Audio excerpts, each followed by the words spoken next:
अस्सलाम वालेकुम, welcome to my channel. क्या हाल है आप सबका? आई होप कि बिल्कुल ठीक होंगे। मेरी दुआ है कि आप सब खुश रहिए, खुशहाल रहिए अपने बच्चों के साथ और अपनी फैमिली के साथ। तो मेरे बच्चे भी खैर से जा रहे हैं स्कूल। नाश्ता वगैरह करके इनको मैंने लंच दे दिया था, तो बस अब ये इनकी गाड़ी आ गई है, अब ये लोग स्कूल चले जाएंगे। उसके बाद मैं अपना नाश्ता करूँगी, उसके बाद फिर मैं घर का काम स्टार्ट कर दूँगी।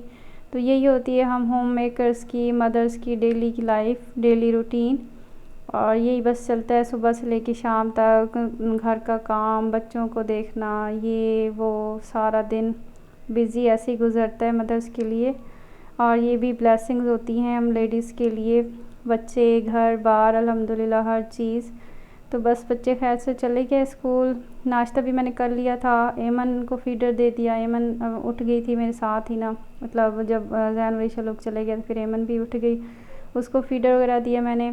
और बस फिर मैंने क्लीनिंग स्टार्ट कर दी। तो सबसे पहले मैं ड्राइंग रूम से क्लीनिंग स्टार्ट करती हूँ। तो मैंने यहाँ पे सोफ़े वगैरह सेट कर दिए, उनके कपड़े सेट करके कुशन्स वगैरह लगा दिए। फिर इसका जो सेंटर टेबल होता है उसको क्लीन कर रही हूँ, ये साइड वाला जो छोटू वाला टेबल होता है उसको अब क्लीन कर रही हूँ मैं। तो बस ड्राइंग रूम साफ़ सुथरा हो जाएगा, उसके बाद झाड़ू वगैरह लग जाएगा, तो बस ये ड्राइंग रूम की क्लीनिंग हो गई है।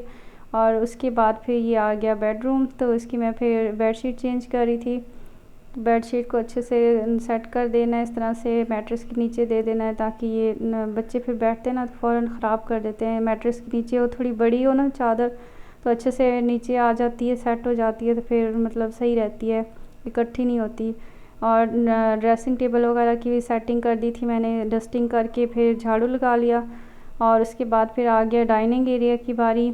तो डाइनिंग टेबल को भी मैं अच्छे से क्लीन कर लूँगी, इस तरह से टिश्यू से साफ़ सुथरा हो जाएगा, ये ग्लास क्लीनर यूज़ करके ना, तो इससे बहुत अच्छे से क्लीन हो जाता है ग्लास। तो डाइनिंग टेबल भी साफ़ हो गया, उसको भी असेंबल कर दिया मैंने, उसके मैट्स वगैरह रख दिए। फिर यहाँ फ्रंट पे मैं आ गई। आज हमारे पास ना सुबह से इतनी तेज़ माशाल्लाह मज़े की ठंडी ठंडी हवा चल रही है और बहुत प्यारा मौसम है। ये ना हमारे फ्रंट डोर के बिल्कुल ऊपर ना अमरूद का दरख्त लगा हुआ है, तो यहाँ पे ना अमरूद पक पक के हर वक्त गिरते रहते हैं, तो उनकी क्लीनिंग बहुत ज़रूरी हो जाती है ना। तो वो पक्के जब गिरते हैं फ़र्श को भी इतना गंदा कर देते हैं। तो ये सारी बस मेरी क्लीनिंग हो गई थी, सारे रूम्स क्लीन कर लिए, डाइनिंग एरिया सब कुछ क्लीन वगैरह हो गया था। तो ये मेरा छोटा सा घर है, 4 कमरे हैं, डाइनिंग एरिया, एक बेडरूम, बच्चों का रूम और एक ड्राइंग रूम, बाकी किचन, सहन, ये सारा हो गया। तो ये मेरा छोटा सा घर है, प्यारा सा घर। अपना घर सबको बहुत अच्छा लगता है, सबको बहुत पसंद होता है और अल्लाह का हर हाल में शुक्र अदा करना चाहिए। अपनी छत तो है ना। और ये वायतुल कुर्सी जो मेरी बहन ने बनाई थी, मैंने अपने रूम में लगाई है, मुझे ये बहुत पसंद है। और झाड़ू वगैरह लग गया था, बस फिर पोछे की बारी आ गई। तो यहाँ पे मैं डाइनिंग एरिया में पोछा लगा रही हूँ। बच्चे ना बहुत जल्दी गंदा कर देते हैं घर को ना, ऐसा लगता है किसी ने सफाई नहीं की, इतने जल्दी गंदा करते हैं। तो बस बच्चों के आने से पहले पहले सारा घर साफ़ सुथरा हो जाए तो सही बंदा, फिर टाइम से ना सारा काम ख़त्म हो जाता है। तो फिर ये बेडरूम था, बेडरूम में पोछा लगा रही हूँ। हमारा ये जो घर है ना, ये काफ़ी पुराने घर हैं, तो मतलब काफ़ी साल पुराने हैं, तो यहाँ के फ़र्श वगैरह भी बहुत ख़राब हो चुके हैं, दीवारें वगैरह भी। लेकिन ये हमारे अपने नहीं है ना, तो यहाँ पे कुछ खुद से करवा भी नहीं सकते। तो बस फिर किचन में आ गई थी। किचन में मैं आज गोभी आलू बना रही थी, तो गोभी को ना मैंने कट करके वॉश कर दिया, फिर पानी बॉयल होने के लिए रखा। जब पानी बॉयल होना स्टार्ट हुआ फिर गोभी डाल दी उसमें, और इसको ना बस एक बॉयल देना है। जब एक बॉयल आ जाएगा पानी में, फिर फ़ौरन गोभी को निकाल लेना, बस इसकी ना वो स्मेल भी इससे ख़त्म हो जाती है और ये ब्लांच हो जाती है ना। तो उसके बाद फिर मैंने प्याज को फ्राई होने के लिए रख दिया था। प्याज जब गोल्डन हो गए, हल्के से गोल्डन होने चाहिए, तो उसके बाद फिर मैंने इसमें 2 लहसुन की जवें ऐड कर दी हैं, क्योंकि गोभी में ज़रा लहसुन ज़्यादा होना चाहिए, बादी होती है ना, तो हाजमे में हेल्प होती है अगर लहसुन अदरक डालो तो। उसके बाद फिर लहसुन हल्का सा फ्राई किया, फिर अब इसमें मैं 2 टमाटर ऐड कर रही हूँ। ज़रा अच्छा सा मसाला होगा ना तो फिर मज़े की लगती है, मतलब ड्राई ड्राई नहीं होगी बिल्कुल ना। तो 2 टमाटर इसलिए मैंने ऐड किए हैं। 2 टमाटर को ऐड करके अब इनको अच्छे से पका लेना है, सॉफ्ट हो जाएंगे। जब पक जाएंगे फिर नेक्स्ट प्रोसीजर इसका होगा। तो ये मेरे टमाटर मैंने कवर करके रख दिए थे, सॉफ्ट हो गए हैं। तो अभी मैं वॉइस ओवर कर रही हूँ, तो अभी इतनी तेज़ बारिश हो रही है। तो बस अब इसमें मैंने आलू छोटे छोटे करके ऐड कर दिए हैं, ताकि जल्दी से गल जाए ना। आजकल आलू पता नहीं कैसे आ रहे हैं, गलते ही नहीं है। तो नमक डाल दिए साथ मैंने। अब इसको दोबारा से कवर करके छोड़ दिए ताकि आलूओं को थोड़ी स्टीम मिले, और फिर मैंने पानी डाला है ताकि आलू गल जाएं, और थोड़ी देर छोड़ दिया था। अब आलू देखें पानी ड्राई हो गया और आलू ना तकरीबन 80% गल चुके थे। फिर थोड़ा गोभी के साथ भी गलेंगे, तो अब इसमें मैंने वो ब्लांच की गोभी डाल दी है, और बस इस गोभी को भी मिक्स दे देना है अच्छा सा।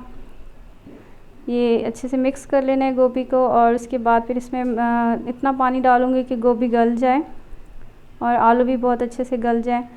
तो 1 गिलास तकरीबन मैंने पानी डाल दिया था, तो ये ऑलमोस्ट पानी ड्राई होने वाला है, और बड़ी मज़े की बनी थी, सिंपल सी रेसिपी है।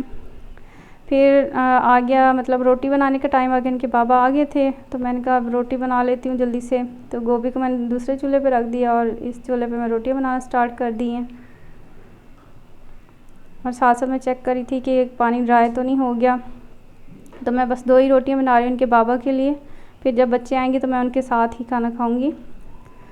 तो इनके बाबा 1 बजे आ जाते हैं खाना खाने के लिए। बाकी मेरा सारा काम हो गया था, किचन वगैरह का भी सब कुछ, बस अब ये रोटियाँ बनाऊंगी, फिर बच्चे आएंगे तो उनके लिए रोटियाँ बनाऊंगी, और फिर मैं फ्री हो जाऊंगी। फिर शाम के काम दोबारा से स्टार्ट हो जाते हैं।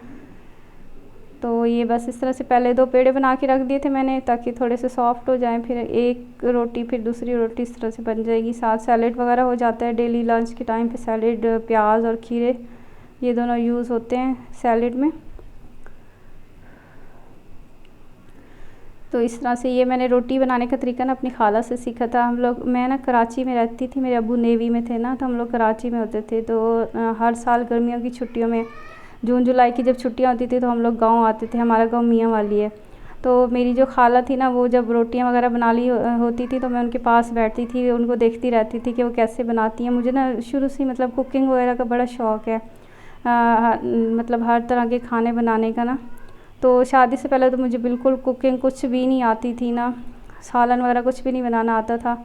हाँ, रोटी मैं बना लेती थी। जब अम्मी सालन बनाती थी तो फिर अम्मी मुझे रोटियां बनाने के लिए कह देती थी।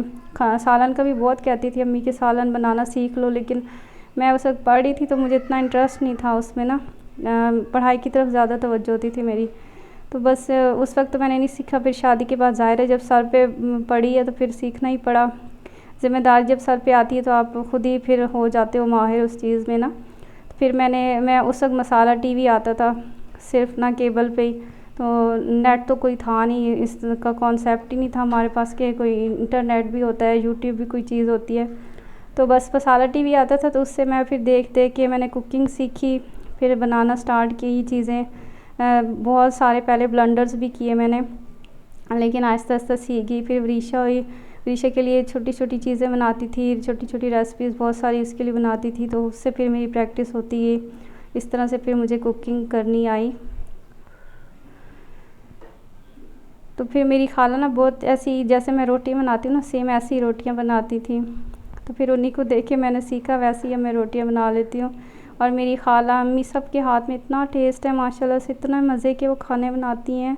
और गांव के चूल्हों पे लकड़ियों की आग पे खाना वैसे ही बहुत टेस्टी बनता है। मेरे नाना अबू के हाथ में इतना टेस्ट था, अल्लाह उनको जन्नत में जगह दे। और ये देखिए खैर से मेरे बच्चे भी स्कूल से वापस आ गए। इनके बाबा तो खाना खा चुके थे, बस अब बच्चों के लिए मैं खाना बनाऊंगी। और ये इनके ज़रा एमन की एक्साइटमेंट चेक करें, सारा दिन अकेली रहती है ना, फिर जब बहन भाई आते हैं तो इतना खुश हो जाती है। और सबसे ज़्यादा उस अटैचमेंट है उसको ना फ़ातिमा से। फ़ातिमा के साथ वो बहुत ज़्यादा हर वक्त लगी रहती है, खेलती रहती है। जो फ़ातिमा करेगी ना, जैसा करेगी वैसे ही करती है, जो बोलती है वैसे ही बोलती है। तो फ़ातिमा के साथ उसका बहुत ज़्यादा लगाव है, और फ़ातिमा का अपने बाबा के साथ बहुत ज़्यादा लगाव है। तो यहाँ बच्चे हम लोग बाहर ही खड़े थे, तो देखें कितनी तेज़ माशाल्लाह से ठंडी ठंडी सी हवा थी, इतना मज़ा आ रहा था बाहर खड़े होने का। हम यहाँ पे बस थोड़ी देर रुके, मौसम एंजॉय किया, वो बच्चों के साथ गपशप लगाई कि स्कूल का दिन कैसा गुजरा, क्या किया क्या नहीं किया। इनके असल में ना मंथली टेस्ट हो रहे हैं, तो बस वही मैंने इनसे पूछा कि कैसे हुए हैं। तो जैन अपने मार्क्स बता रहा था कुछ टेस्ट के, तो मार्क्स भी पता चल गए। तब जैन को, एमन को कहते हैं कि आओ मैं आपको ना बाइक पे लेके जाता हूँ सैर कराने के लिए। जैन अभी सीख रहा है बाइक ना, उसे भी बाइक सीखने का बड़ा शौक़ आया हुआ है। तो ये देखिए ये है फ़ातिमा, और इनके बाबा ने जो मकई लगाई थी, ये मकई भी अब उग रही है, उसने उठा ली है मकई के जो भुट्टे से होते हैं ना। और यहाँ पे फ़ातिमा, वरीशा और जैन कोई चीज़ मुझे बता रहे थे, और एमन को देखे ज़रा, वो अपने भाई को बुला रही थी कि मुझे देखो मैं कैसे खड़ी हूँ, और हम सब हंस रहे थे यहाँ पे। और फिर वो जब जैन बाइक पे बैठा तो उसको कहती है कि उतर जाओ ना बाइक से, मतलब उसको बैठने नहीं दे रही थी, कहती बाबा की बाइक है उतरो यहाँ से। अभी आप देखना इसको बोलेगी कि हटो यहाँ से। ये ना हमारे घर की प्यारी सी गुड़िया रौनक, छोटे बच्चे कितना माशाल्लाह से हर वक्त हंसते खेलते बोलते रहते हैं, घर में कितनी रौनक रहती है। तो एमन हम सब की वैसे भी इतनी लाडली है। तो ये हम लोग बस यहीं पे थोड़ी देर रुके रहे, इतना मज़ा आ रहा था, अंदर जाने का दिल ही नहीं कर रहा था। फिर बच्चे अंदर गए, चेंज वगैरह किया, खाना वगैरह खाया, फिर अपने टेस्ट की तैयारी करने के लिए लग गया। तो यहाँ मैं जैन से पूछ रही थी कि किस चीज़ का मतलब कौन से सब्जेक्ट का आपका है, और जैन और वरीशा इकट्ठे ही बैठे हुए थे क्योंकि जैन वरीशा से कुछ समझ रहा था, उससे कुछ प्रॉब्लम हो रही थी तो वरीशा से बता रही थी। और यहाँ पे फ़ातिमा अपना होमवर्क कर रही है। तो फ़ातिमा की राइटिंग माशाल्लाह से बहुत प्यारी है अल्हम्दुलिल्लाह। तीनों बहन भाइयों ना फ़ातिमा की राइटिंग बहुत खूबसूरत है। और ये रात का क्लिप था जब मैं ना मिलाई रख रही थी इसके अंदर ना बॉक्स के अंदर। तो आप देखें माशाल्लाह से मेरा पूरा बॉक्स फुल ऑलमोस्ट भरने वाला है। तो मैं बहुत जल्द इंशाल्लाह आप लोगों के साथ मक्खन बनाने की रेसिपी शेयर करूँगी। ये फुल हो जाएगा, ऑलमोस्ट होने ही वाला है, 1-2 दिन में हो जाएगा। फिर मैं मक्खन जब बनाऊँगी तो मैं आप लोगों के साथ रेसिपी शेयर करूँगी। तो ये बस इस तरह से सुबह का दूध मैं फ्रिज में रख देती हूँ और शाम को ना फिर मैं इस तरह से मलाई निकालती हूँ तो काफ़ी मोटी लेयर निकलती है मलाई की। तो ये बस, और इसका मक्खन भी इतना ज़बरदस्त बनता है, कोई स्मेल कोई इस तरह का टेस्ट नहीं होता। घर का मक्खन, फ्रेश मक्खन इतना ज़बरदस्त होता है ना, ये आप लोग भी ज़रूर बनाया करें घर में। और इससे देसी घी भी बन सकता है, हम लोग देसी घी नहीं बनाते।